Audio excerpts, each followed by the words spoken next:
Your top stories this evening, sponsored by Courts, bringing value home. Prosecution wants extradition case brought forward. An earlier date is not possible, says the defense. Win leader knows where the bodies of corruption are buried, says Dr. Hines. Businessman arrested for complaining about corruption. Police allege cybercrime. And in sport, cricket, West Indies releases fixtures for 2026 Women's T20 Blaze Championships. HGP Nightly News begins now.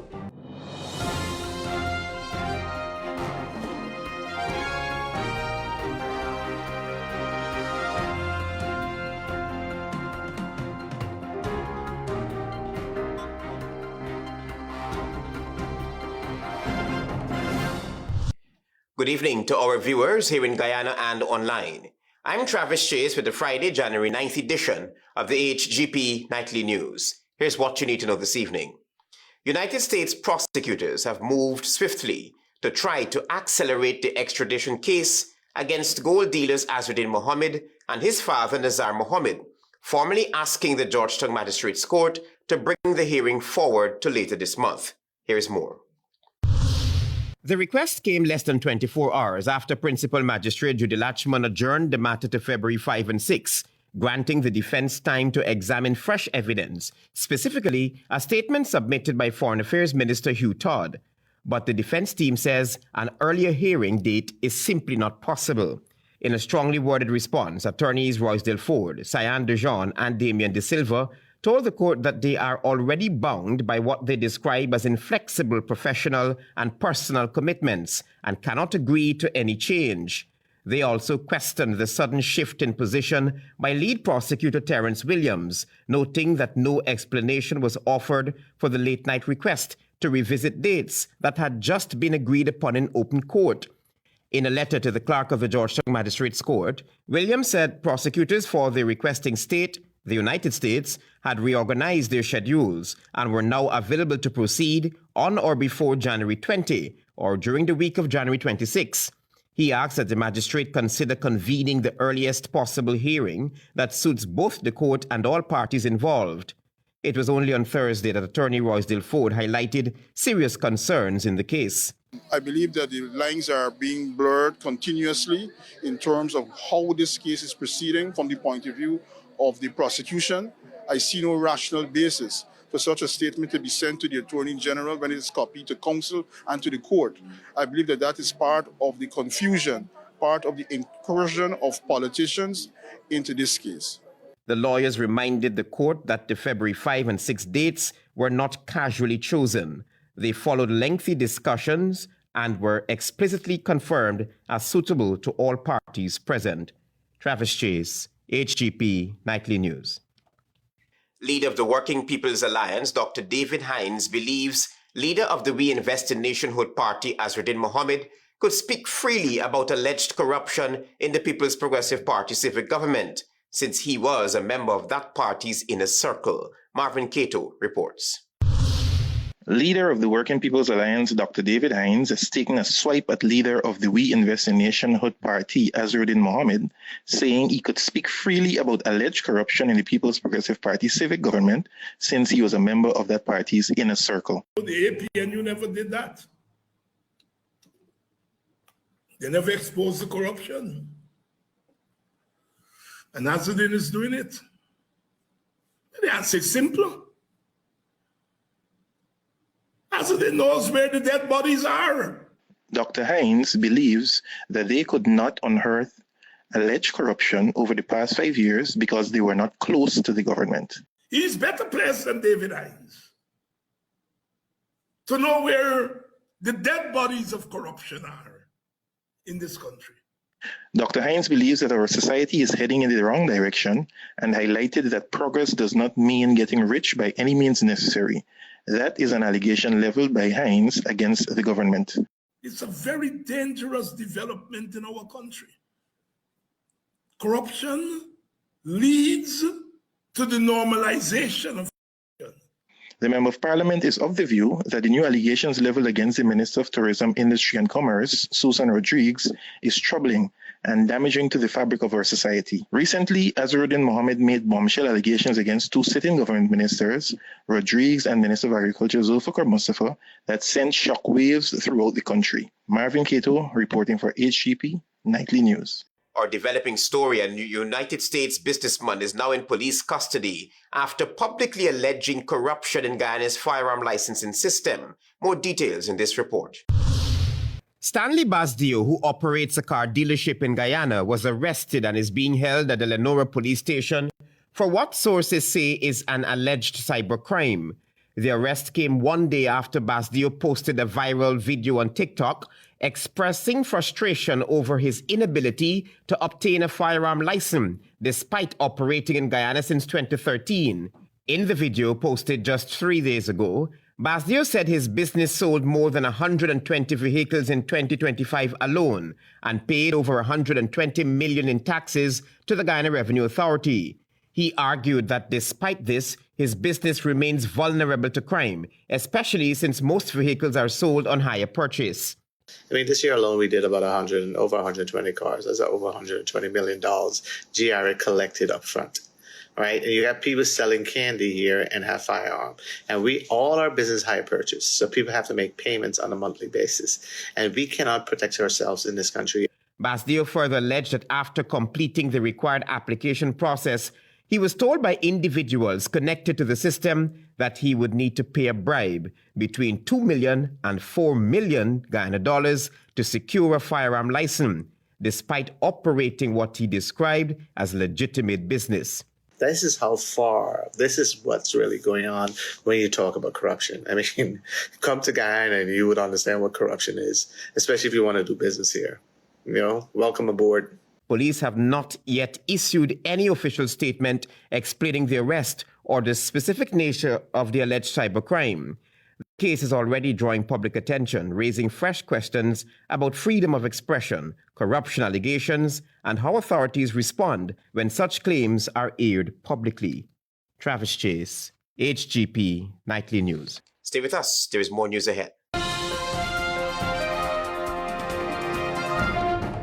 I'm sorry. I couldn't take any more of your gaslighting. Just go. I got burned too many times. I went to Quartz and found myself a new flame. Say goodbye to your old appliances and hello to new ones from Quartz, bringing Christmas home. Welcome to SNL Electrical Inc., where lighting and electrical needs are met with expertise and style. From the latest in electrical lamps to durable cables, circuit breakers, panels, we have it all. Illuminate your space with our elegant chandeliers, stunning crystal lights, and versatile pole lights. Looking to upgrade your comfort? Explore top-of-the-line AC units and our diverse selections of stylish styles. Visit us at 170-180 Thomas Street, Kitty, Georgetown. Discover a solution that not only lights up your world but transforms it. Call us on telephone number 226-3018 or 223-1634. SNL Electrical Inc., powering your life with elegance, quality, and care. Guys, y'all know the song? A rich mama want for the Christmas.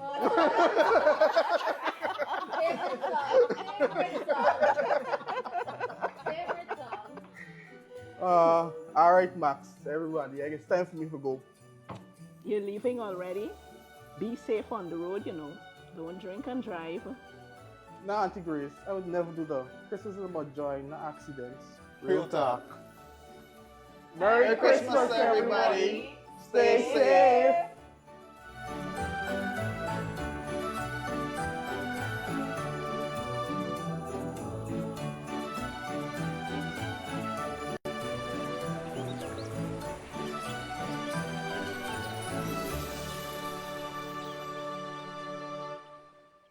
Krishna Rolf Establishment. No job is too small or too large. We specialize in all types of fabricating machinery, excavator repairs, rice field pumps, and hydraulic hoses. Visit us at Lot 113, Block CC, Manripo, East Coast, and Marara, or call 220-9624-629-4021 or 619-7880. At Krishna Rolf Establishment, no job is too small or too large.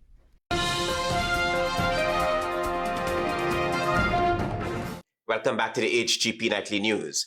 Guyana's agent before the International Court of Justice, Carl Greenidge, says recent developments in Venezuela could temporarily alter regional dynamics. Find out more from Tiana Cole. With recent developments unfolding in Venezuela, Guyana's agent in the case before the International Court of Justice, Carl Greenidge, says any hostile intentions toward Guyana would likely be placed on hold. Speaking during a telephone interview with this newscast on Friday, Greenidge noted that Venezuela's focus would inevitably shift inward while its sovereignty remains under strain. For as long as they are under the control of the United States and their own countries is in jeopardy, I don't think they're going to have time to think about Guyana. However, Greenidge stressed that Guyana must remain vigilant, particularly if the situation in Venezuela deteriorates. Further, he warned that instability could trigger an influx of Venezuelan nationals seeking shelter, and Guyana must be prepared to manage any potential humanitarian or security challenges along its borders. The timing and the exact nature of the threat to Guyana will depend upon the interface between the Venezuelan authorities and the U.S. and the state in which the U.S. leaves Venezuela. His comments come against the backdrop of the long-standing Guyana-Venezuela border controversy, which centers on Venezuela's claims to two-thirds of Guyana. Guyana's maintained that the 1899 arbitral award legally settled the boundary, a position now before the International Court of Justice, while Venezuela continues to reject the court's jurisdiction. Tiana Cole reporting for the HGP Nightly News. Meanwhile, Guyana is in no position to accept third country deportees given the absence of a migration policy and an already uncontrolled influx of migrants here. This was the stance taken by Aubrey Norton, leader of the People's National Congress Reform, in response to questions posed by Nightly News on the subject. The People's National Congress Reform, PNCR, is not quote-unquote against migrants in general, but the party's leader, Aubrey Norton, is skeptical about accepting third country deportees and refugees, particularly a proposed arrangement with the United States. During a press conference on Friday in response to questions posed by Nightly News, Norton said Guyana is in no position to accept third country deportees since there are no mechanisms in place for control migration. Our position is, one, we shouldn't be accepting them. And in the previous dispensation, I pointed out that we don't even have a migration policy. The PNCR leader said that he's willing to consult on a clear policy, but demands guarantees that no criminals are included and that no new arrivals have good educational backgrounds and can contribute to Guyana's development. We need to have a migration policy before we even consider general migrants, much less deportees who run amok of the law and the government doesn't want them, and you're choosing to send them to a small country without the resources to handle it. The PNCR leader, whose job background is in foreign relations, said that even if Guyana is offered the resources to treat with deportees, it cannot mitigate the negative impact of migrants or deportees who may have criminal records. Resources cannot make people adopt the culture. That is one.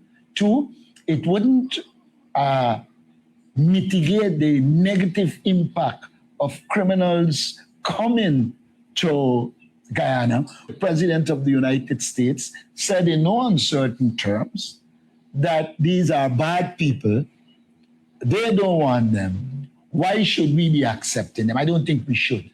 Norton, on numerous occasions, has voiced serious concerns that unchecked migration could lead to Guyanese citizens becoming a minority in their own country, raising issues of national security and demographic shifts. Antonio Day reporting for the HGP Nightly News. Member of Parliament for the Partnership for National Unity, Sherrod Duncan, believes the delivery of a reliable water supply to households is likely to continue lagging behind. Marvin Cato explains. If water is being delivered, why are so many families still buying water or waiting on trucks? The answer is simple. Water might be reaching the road, but water is definitely not reaching homes. That was APNU Member of Parliament Sherrod Duncan, who is of the view that with millions being spent in the water sector, communities are still being underserved.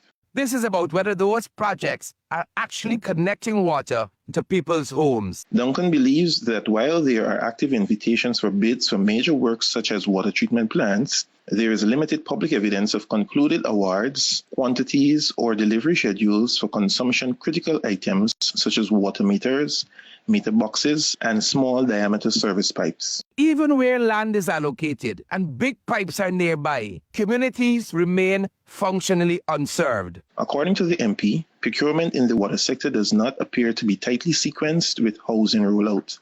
The MP is of the view that this issue could be better handled if there is greater transparency on awarded contracts, quantities, and mobilization timelines for household-level connection materials. Marvin Cato reporting for HGP Nightly News.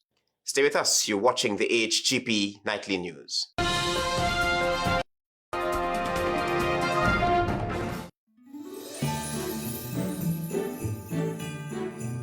Guys, y'all know the song? A rich man may want for the Christmas.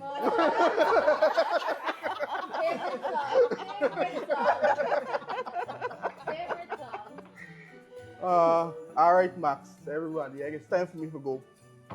You're leaving already? Be safe on the road, Don't drink and drive. Nah, Auntie Grace, I would never do that. Christmas is about joy, not accidents. Real talk. Merry Christmas, everybody. Stay safe.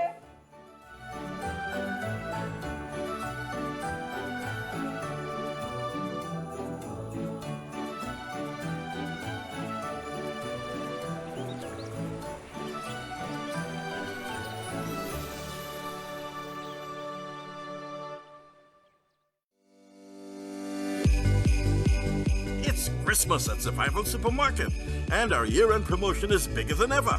For every $5,000 you spend, you can win one of 30 prizes. One of 4 Samsung double-door refrigerators, one of 4 Samsung washing machines, one of 4 Samsung 58-inch televisions, one of 4 Members Mark sofa sets, one of 4 portable music systems, one of 4 grocery vouchers valued $50,000 each, and one of 3 sets of car rims, and one of 3 trips to local resorts. The Survival Christmas promotion begins December 4th, with the final drawing on December 23rd, 2026, and the grand presentation on January 30th at our new Little Diamond Supermarket. Yes, this Christmas, spend $5,000 and enter to win fantastic prizes at all branches of Survival Supermarket. Happy holidays and great shopping to you all.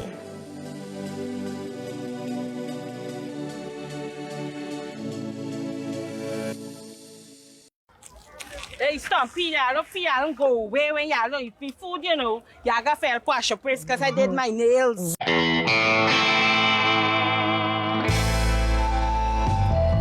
When is somebody about there gonna make a nice cake? Is my good cake on upon the same? Madam, I got a call from the people in the community and they said you are disturbing the peace. You're smelling up the place and you're doing something, but your food always seems to smell good. Peppies, you get the best on these things. These things just make you cook good. I want these things and I'll carry them for evidence. I love all of you. Peppies, we put the pep back into your kitchen.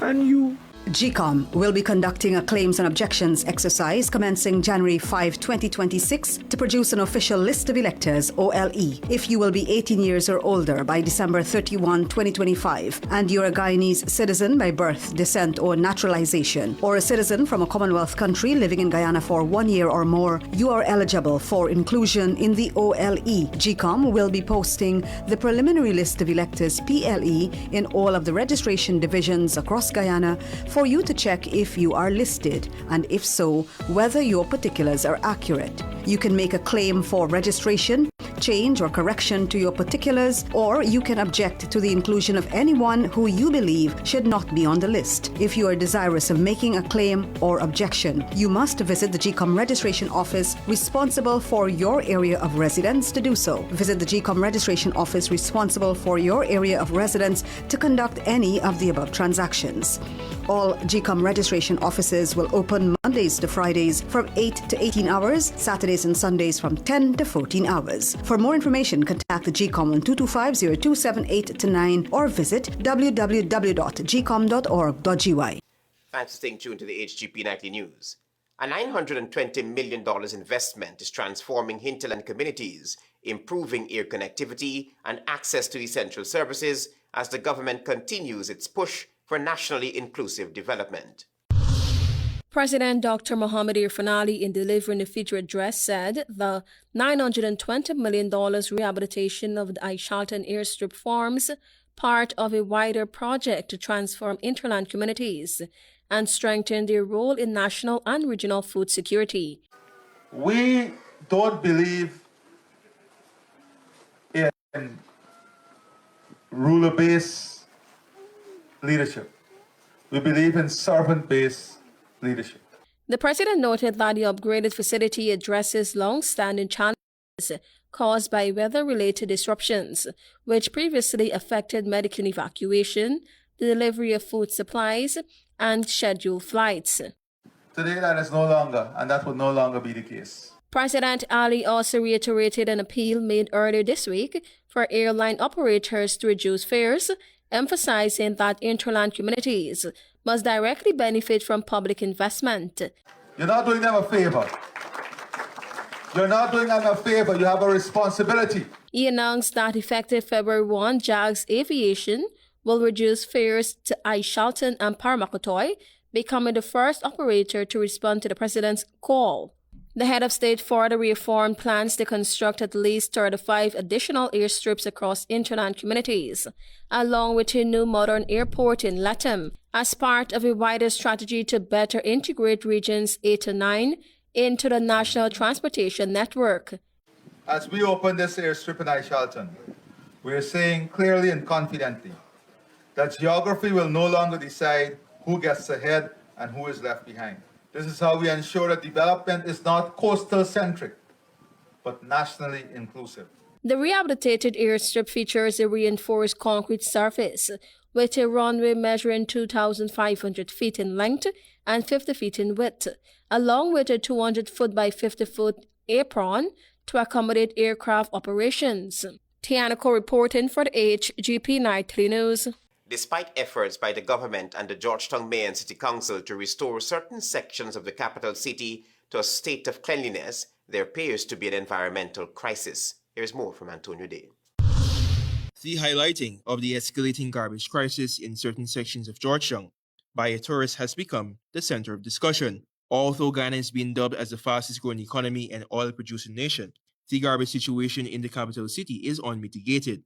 Some critics reason that while central government and to a large extent Georgetown and Mayor City Council is responsible for maintaining the aesthetic of the capital city, citizens also have a responsibility. On Friday, leader of the People's National Congress Reform, Aubrey Norton, addressed the subject when asked by Nightly News. But the problem they have is that they have cultivated in this society a penchant for untidiness.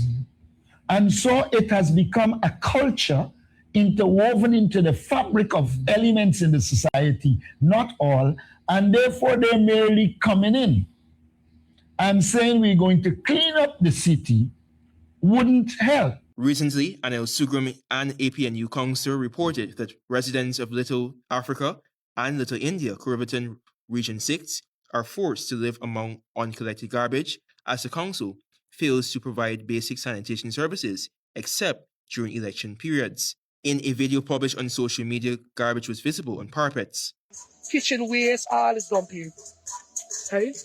In clear view of the council again, they do nothing about it. They don't try to pick it up, they don't try to clean it, they don't try to serve it to the community. Mr. Norton also alluded to attempts by the government to financially stymie APNU-led councils. There are a number of problems. One, the starving of the council, so that even if they clean, when they would have left, the council doesn't have the capacity to maintain it because of their policy of starving the council of resources. Sharma Solomon, former mayor of Linden and current member of parliament from the Partnership for National Unity, also at a press conference, said that the ruling People's Progressive Party Civic on numerous occasions is known for undermining the independence of local government authorities. I can give you the example recently serving as mayor of Linden and the amount of obstruction to some of the most basic decisions to ensure that the clerk put in place the necessary mechanisms to ensure that we have proper and efficient waste management, such as, for example, the hiring of a specialist, Mr. Wright, so that we can have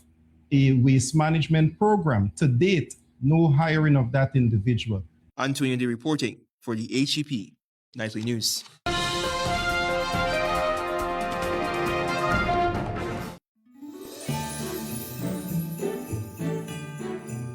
Guys, y'all know the song? A rich man may want for the Christmas. Favorite song. Favorite song. All right, Max, everybody, I guess it's time for me to go. You're leaving already? Be safe on the road, you know. Don't drink and drive. Nah, Auntie Grace, I would never do that. Christmas is about joy, not accidents. Real talk. Merry Christmas, everybody. Stay safe.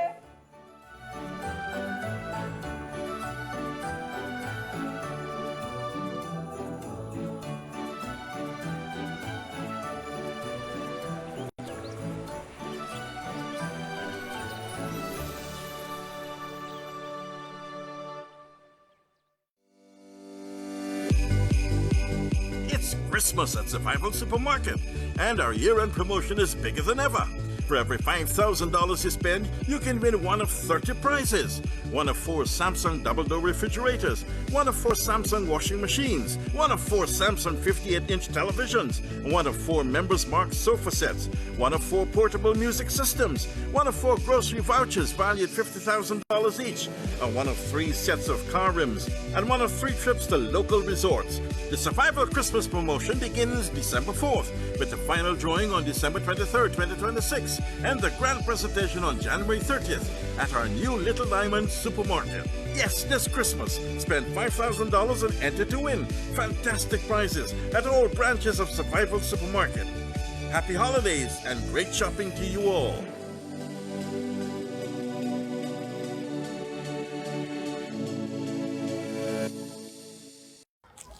Hey, Stumpy, I don't feel I don't go away when y'all don't eat me food, you know. Y'all got fell wash your place because I did my nails.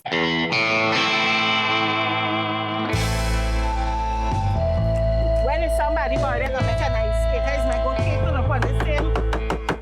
Bladam, I got a call from the people in the community and they said you are disturbing the peace. You're smelling up the place and you're doing something, but your food always seems to smell good. Peppies, you get the best of these things. These things just make you cook good. I want these things and I'll carry them for evidence. I love all of you. Peppies, we put the pep back into your kitchen. And you. GCOM will be conducting a claims and objections exercise commencing January 5, 2026 to produce an official list of electors, OLE, if you will be 18 years or older by December 31, 2025, and you're a Guyanese citizen by birth, descent, or naturalization, or a citizen from a Commonwealth country living in Guyana for 1 year or more, you are eligible for inclusion in the OLE. GCOM will be posting the preliminary list of electors, PLE, in all of the registration divisions across Guyana for you to check if you are listed, and if so, whether your particulars are accurate. You can make a claim for registration, change or correction to your particulars, or you can object to the inclusion of anyone who you believe should not be on the list. If you are desirous of making a claim or objection, you must visit the GCOM registration office responsible for your area of residence to do so. Visit the GCOM registration office responsible for your area of residence to conduct any of the above transactions. All GCOM registration offices will open Mondays to Fridays from 8 to 18 hours, Saturdays and Sundays from 10 to 14 hours. For more information, contact the GCOM on 225-0278-9 or visit www.gcom.org.gy.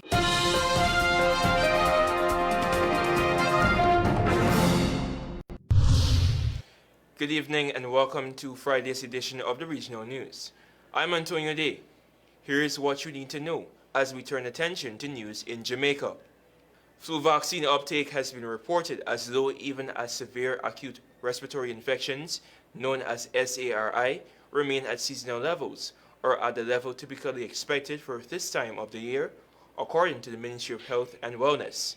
Jamaica's influenza season runs from October through April of the following year, and the latest surveillance data reflects information up to December 27, 2025. Quoting, in this influenza season, from 2025 to 2026, there have been no reported SARI deaths. according to Minister of Health and Wellness, Dr. Christopher Tufton.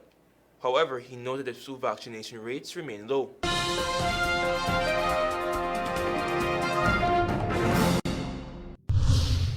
Turning attention to news in Trinidad and Tobago. 3 armed men forced their way into a gas station office in Sinclair late Tuesday night, stealing cash, cigarettes, and jewelry before fleeing the area. Police reported that the incident occurred around 10:08 p.m. at the NP gas station opposite LSC Plaza in Marival. A 39-year-old woman from Belmont was inside the office when a cashier arrived late for duty. The supervisor opened the door to allow her entry, at which point 3 men wearing dark clothing and masks exited a nearby vehicle and rushed inside. One of the men was armed with a firearm. The suspects announced a robbery, pushed the cashier to the ground, and forced the supervisor into the office. During the incident, the woman was relieved of gold chain, while the suspects took $1,569 in cash from the register, along with undisclosed sum kept beneath it.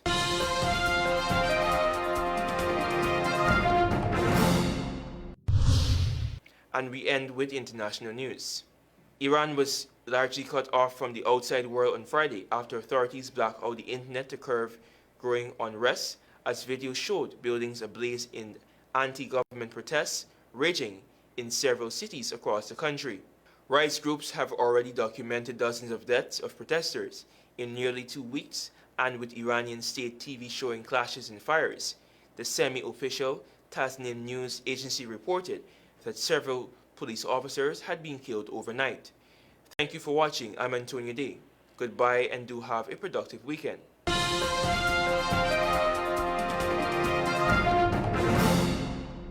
Let's join Delvin Neblet for HGP's Sports Pulse.